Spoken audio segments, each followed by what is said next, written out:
Hi, I'm Oaisha. I'm Amory. And I'm Ash. Today we are going to share stories about our experiences with the foster care system in Minnesota. As people who have also been removed from their families and into new, uncertain settings, we know that what you're going through and experiencing isn't easy. All of us have dealt with trauma, inequities, and injustice, and we were forced into situations we never thought we would be in, and had to learn how to cope and adapt.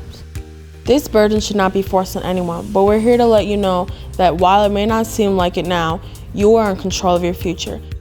There are people out there and systems in place to support you through this, but not every person has your best interests in mind, and not everyone is aware of what is available to you. We're going to be sharing tips for you to navigate the system, to advocate for yourself, and take advantage of the great opportunities that are available to you. Remember, it's okay to ask for help. We can tell you from our experiences that not every person is going to listen to you, but it's important to keep asking until you find the right person who can help. Once you do, it can change your life. Your social worker may connect you with many people and resources that can help you. From our experiences, not every worker knows about all the support available, and you may need to educate them and request the services that you feel are best for you. Get to know what is available to you at this link.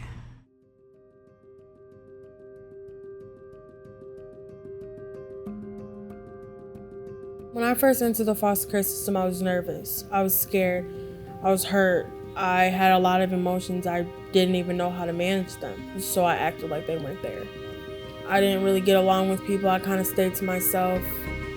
Then I started hanging out with people who weren't good for me. I started being around drug dealers. I started being around people who were doing illegal stuff, and I got brought into that stuff. I went into this when I was 6 and went into a very unloving home. Like I didn't sleep in a bed, I slept in a lawn chair. I experienced a lot of unfairness, and I continued to go into homes after that. I went into 4 more homes along the line and was met with a lot of unsafe circumstances. A lot of my foster homes have, some of the stuff that happened were because of my race. And it's weird to think that they would be foster parents when they don't like a certain race. I think sometimes when we get into homes and everything is taken from us, it's hard to be vocal and it's hard to stand up.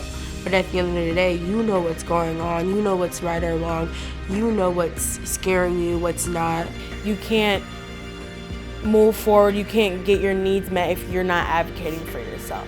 You know yourself better than anybody else knows you. And a way for someone to get to know you is to talk about what you do need, what you want, what you need to get out of.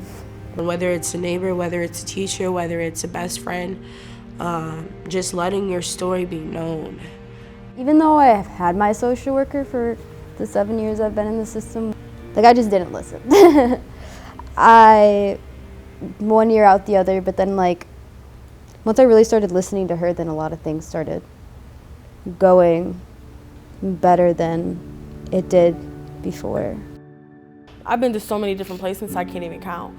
So it's just I kind of gave up on that, and I never had that comfortability with my social worker or with pretty much anyone until I came to the Y.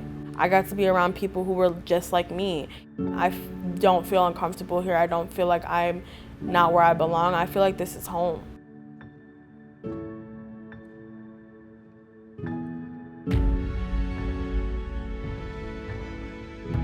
Things like Boys and Girls Club, things like life coaches, things like ILS.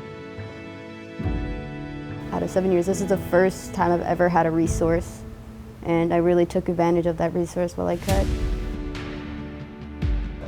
I think what was definitely crucial to my success and where I am today was when I turned 18, I got plugged in with a life coach that checked up on me, that made sure to call me every day, that made sure I was accomplishing goals. We did a lot of goal planning, a lot of goal setting, and I could start to see the progress that I was making. Just like a social worker, I feel like you have to find the right therapist.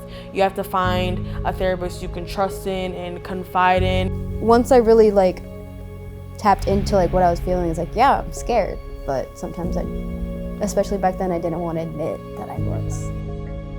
It took like 9 different medications for me to find the right one, and that's a lot, and it can be overwhelming. But it's okay to need something like that. My chemicals in my brain were a little bit off because of the trauma that I endured, and so that did help me.